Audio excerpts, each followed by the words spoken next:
दोस्तों आज हम एक्सप्लेन करेंगे द अर्चीज़ मूवी को, जिसमें शाहरुख खान की बेटी सुहाना खान, खुशी कपूर और अगस्त्य नंदा जैसे एक्टर्स लीड रोल में हैं।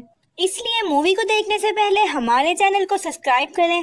तो चलें अब हम कहानी शुरू करते हैं। रिवर वाली जगह को ढूंढा हुआ था, जिन्हें वहीं पर सारा नाम की लेडी से प्यार हो गया था और फिर इन्होंने अपनी एक ऑनलाइन कॉमेडी बनाई जहां ये सब मिलकर उसी रिवर डाइल में रहने लगे। साथ ही इन्होंने रिवर डाइल में एक पार्क बनवाया और फिर ये भी पता चलता है कि जो भी बच्चा यहाँ 5 साल का होता है उसको पार्क में अपने नाम का पेड़ लगाना पड़ता था ताकि उसकी यादें इसी पार्क से जुड़ी रहें। ये सब कहानी वहाँ आर्ची नाम का लड़का एंटोरस को सुना रहा होता है और वो एंटोरस को कहता है कि मैं अब बहुत जल्दी बड़ा सिंगर बन जाऊंगा। इसके बाद हम आर्ची के पूरे गैंग को देखते हैं कि पड़ोस में रहने वाली बेडी होती है जो शुरू से आर्ची को बहुत पसंद करती है।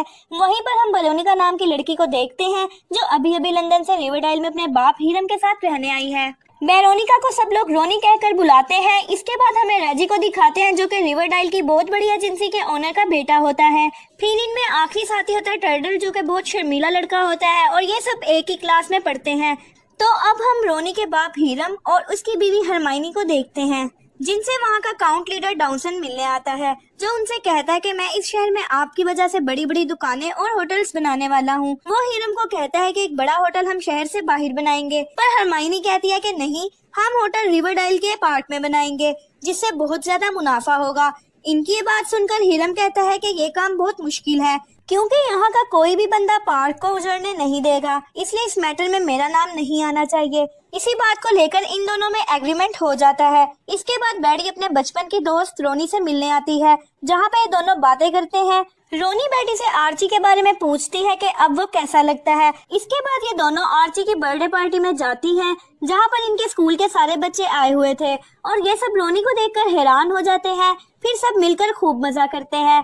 रोनी आर्ची को उसका बर्थडे गिफ्ट भी दे देती है और इसके बाद ये दोनों अकेले में खूब बातें करते हैं। अब जब आर्ची वहाँ से अपने घर आता है तो बेडी उसको आते हुए देखती है जो रोनी और आर्ची को साथ देकर जल रही थी। अगले दिन आर्ची अपने डैड से कहता है कि अब मुझे यहाँ से दूर लंदन जाना है, इसलिए मैं यहाँ नहीं रह सकता, मैं वहाँ के कॉलेज में अप्लाई कर रहा हूँ। आर्ची अपने फादर से कहता है कि अंकल बैन मेरी हेल्प कर रहे हैं। तब आर्ची के डैड उसको यहीं रुकने का कहते हैं, पर आर्ची उनको साफ मना कर देता है और कहता है मैं लंदन में म्यूजिक सीखकर वर्ल्ड का टॉप क्लास सिंगर बनूंगा। अब रात को रोनी और आर्ची एक लग्जरी रेस्टोरेंट में जाते हैं डेट के लिए, पर वहाँ पर एक भी टेबल खाली नहीं थी।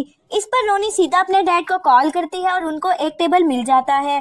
फिर हम देखते हैं बेडी को जिसकी रात को बर्थडे पार्टी होती है, इसलिए सब उससे मिलने आते हैं सिवाय आर्ची के जो कि रोनी के साथ डेट पर होता है। और फिर ये दोनों एक दूसरे के क्लोज आ जाते हैं। फिर रोनी को घर छोड़ के आर्ची सीधा बेडी के पास जाता है और कहता है कि मुझे भूख लग रही है और बेडी उसके लिए खाना बनाने लग जाती है। तब आर्ची को वहाँ पर पड़े गिफ्ट नजर आते हैं तो उसको याद आ जाता है कि आज तो बेडी का बर्थडे है और वो उससे बहुत ज्यादा माफी मांगता है और उसको अपने साथ डेट पर जाने के लिए पूछता है। बेडी भी खुशी खुशी डेट के लिए मान जाती है और फिर अगले दिन आर्ची बेडी को साइकिल गिफ्ट करता है। फिर इसके बाद ये दोनों ग्रीन पार्क में घूमने चले जाते हैं और फिर वहाँ पर बहुत अच्छा टाइम गुजारते हैं और फिर कुछ देर बाद ये दोनों अपने अपने घर वापस चले जाते हैं। अब अगले दिन आर्ची स्कूल में अपने दोस्त को बताता है मुझे रोनी और बेडी दोनों के साथ बहुत मजा आ रहा है, जिस पर इसका दोस्त कहता है कि तुम दोनों के साथ धोखा कर रहे हो। अब ये आइडिया सुनकर आर्ची को बहुत मजा आता है और वहाँ चेरी नाम की लड़की को खूब इम्प्रेस करता है और चेरी भी आर्ची को थैंक यू कहती है। ये सब कुछ देखकर रोनी और बेडी को बहुत गुस्सा आ रहा होता है और स्कूल की पार्टी में सब अपने कपल्स के साथ जाते हैं जहाँ पर आर्ची के साथ चेरी आई होती है और वहाँ आर्ची को बेडी दिखती है और वो इससे बात करने चला जाता है। वहाँ वो बेडी से कहता है कि प्लीज मुझे माफ कर दो, मैंने तुम्हारे लिए एक सॉन्ग लिखा है और बेडी इसको ओके कह देती है। इसके बाद आर्ची रोनी के पास जाता है और उसको भी यही कहता है कि मैंने तुम्हारे लिए गाना लिखा है और रोनी उसका गाना सुनने के लिए बहुत एक्साइटेड हो जाती है। जिसके बाद आर्ची गाना शुरू कर देता है और वो एक ही तीर से 2 शिकार कर लेता है, यानी उसने एक ही गाने में रोनी और बेडी दोनों को मना लिया था। अब अगले दिन बेडी के फादर के बुक स्टोर में उस जगह का मालिक आता है और कहता है कि आपको ये जगह खाली करनी होगी क्योंकि इस जगह को हीरम ने खरीद लिया है। ये बात सुनकर बेडी काफी परेशान हो जाती है। जिसके बाद रात को ये सब पूरे स्टोर को खाली कर देते हैं। अब अगले दिन आर्ची अपने दोस्तों को आकर बताता है कि वो लंदन जा रहा है। इस पर सब लोग काफी खुश होते हैं। तभी वहाँ रोनी भी आकर आर्ची को विश देती है तो बेडी रोनी से कहती है कि तुम्हारे डैड यहाँ के सब स्टॉक को खरीद कर एक स्टोर बना रहे हैं जिसकी वजह से मेरे डैड की शॉप भी छीन ली गई है। इसी वजह से इन दोनों के बीच में लड़ाई हो जाती है। इसके बाद रोनी सीधा अपनी माँ के पास आती है और सब कुछ बताती है कि डैड ने बैडी के पापा की दुकान खरीदी है, तो वो अब क्या करेंगे। फिर रोनी की माँ उसको कहती है कि मैं बैडी के फादर के लिए कुछ करती हूँ। इधर हम डॉसन को देखते हैं जो ग्रीन पार्क में होटल बनाने का आइडिया पिच करता है और उसके खरीदे हुए लोग वोट करते हैं और कुछ लोग जो ईमानदार थे वो ना ही कहते हैं, पर ज्यादा वोट हाँ के थे, इसलिए होटल बनाने के लिए मंजूरी मिल जाती है। इसके बाद इधर जब बैडी अपने घर आती है तो यहाँ उसके पेरेंट्स काफी ज्यादा खुश थे और वो बताते हैं कि उनको रोनी की मोम की वजह से एक नए स्टोर में जॉब मिल गई है।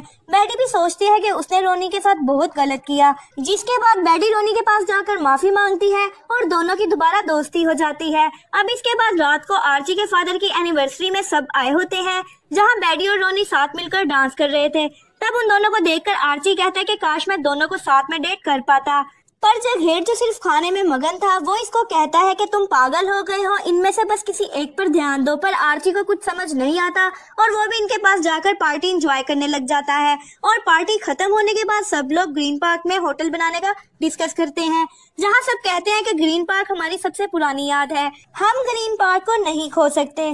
फिर इसके बाद रेजी के डैड कहते हैं कि मैंने होटल को रोकने की काफी कोशिश की पर कोई फायदा नहीं हुआ। इसके बाद रेजी कहता है कि मैं कौंसल का इंटरव्यू लेना चाहता हूँ और उसके डैड भी मान जाते हैं। फिर अगले दिन आर्ची और रेजी डॉसन के पास जाते हैं और सवाल जवाब करने लग जाते हैं। फिर डॉसन बात घुमाकर कहता है कि हम होटल के अंदर पार्क बना देंगे, उसकी फिक्र तुम मत करो। और यहाँ इन दोनों की डॉसन से बहस होने लग जाती है। तो वहीं बैठा कौंसल का मेंबर कहता है कि तुम चाहो तो होटल को बंद करवाने से रोक सकते हो, बस तुम्हें 4000 लोगों की रिश्वत देनी होगी और तुम्हारा ग्रीन पार्क सेफ रहेगा। इनकी ये बातें सुनकर आर्ची और रेची अपने बाकी दोस्तों को जाकर बताते हैं।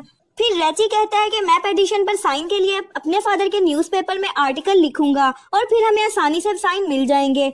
इसके बाद आर्ची को लंदन का टिकट भी मिल जाता है। फोन पर अंकल बैन कहते हैं कि हमने तुम्हारे लिए सब अरेंज कर लिया है, बस तुम जल्दी आ जाओ। और इधर हम देखते हैं रेची को जो अपना लिखा हुआ आर्टिकल अपने बाप को पढ़कर सुनाता है और सुनने के बाद रेची का बाप अपने असिस्टेंट को सफे पर लिखकर छापने का कहता है। इसके बाद अगले दिन रोनी आर्ची के लिए फेयरवेल ट्रिप प्लान करती है। वहाँ जाकर ये सब लोग मिलकर बहुत इंजॉय करते हैं। यहाँ हम हीरम को देखते हैं, रेची के डैड का असिस्टेंट हीरम को सब कुछ आकर बता देता है।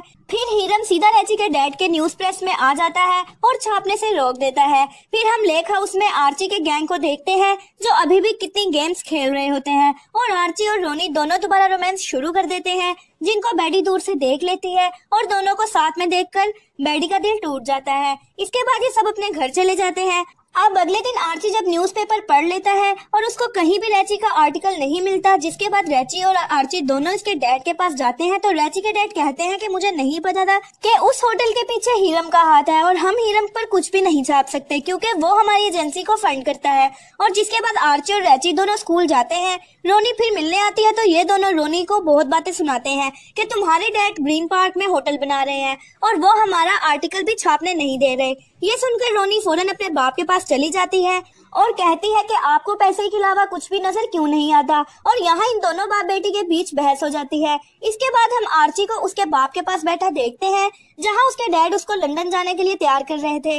तब आर्ची पूछता है कि आप लंदन क्यों नहीं गए। इसके बाद उसका बाप कहता है कि यही हमारा घर है, हम इंडिया को छोड़कर नहीं जा सकते। जिसके बाद आर्ची सीधा ग्रीन पार्क में आता है और देखता है कि वहाँ 5 साल का बच्चा अपने नाम का पेड़ लगा रहा है। फिर आर्ची अपने नाम के पेड़ के पास जाकर बहुत इमोशनल हो जाता है और दिल में ये सोचता है कि ये मेरा ही टाउन है। इसके बाद आर्ची अपने डैड से कहता है कि मैं लंदन नहीं जाना चाहता, मैं अपने आज को यहीं डिवाइडाइल से फैलाऊंगा। इसके बाद आर्ची और उसके मॉम डैड बहुत खुश हो जाते हैं।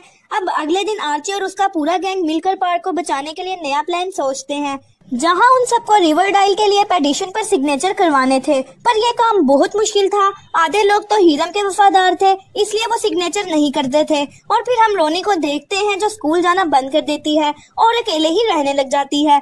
फिर 2 दिन बाद क्रिसमस आता है, जहाँ पे रोनी के माँ बाप ने उसके लिए नए नए गिफ्ट खरीदे होते हैं, लेकिन वो दोनों किसी मीटिंग की वजह से घर नहीं होते। और ये देखकर रोनी बैडी के पास चली जाती है और बैडी के साथ क्रिसमस मनाती है।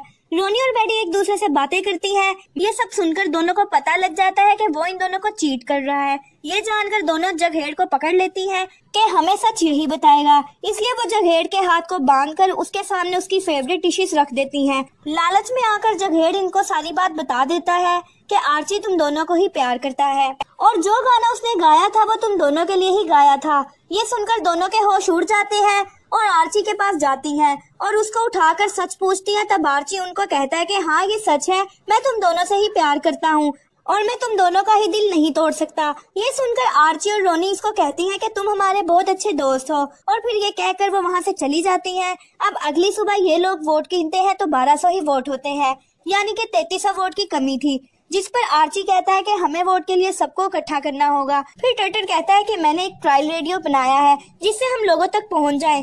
इसके बाद आर्ची और जगहेड़ वो रेडियो इस्तेमाल करते हैं और रिवरडाइल के लोगों से कहते हैं कि अगर ग्रीन पार्क को बचाना है तो सब संडे को वहां आ जाए, हमने पार्क में एक फेस्टिवल रखा है। इसके बाद संडे को आर्ची और उसका गैंग फेस्टिवल की तैयारी कर लेते हैं और वहां आए लोगों से पेटिशन पर साइन भी करवा लेते हैं। अब वोटिंग खत्म होने के बाद काउंटिंग का टाइम आता है, जहां डोसन अपना दिमाग चलाता है और पेटिशन में कुछ वोट को छुपा देता है और काउंटिंग के नंबर कम निकल आते हैं और डोसन खुश हो जाता है कि अब होटल को कोई नहीं रोक सकता। लेकिन जब उदास होकर कौंसिल का ईमानदार मेंबर बैठा होता है तभी फैन चलने से डोसन के छुपाए हुए पेटिशन उड़कर नीचे गिर जाते हैं। जिसके बाद दोबारा काउंटिंग होती है और टटर रेडियो पर सबको बताता है कि हम जीत चुके हैं, वो भी पूरे 5600 वोट से, यानी अब पार्क पर होटल नहीं बनेगा। और फिर रोनी के पापा रोनी से मिलने आते हैं और कहते हैं कि तुम भी दिमाग चलाना सीख गई हो और वो भी आखिर में खुश हो जाते हैं। यहीं पर ये मूवी एंड हो जाती है।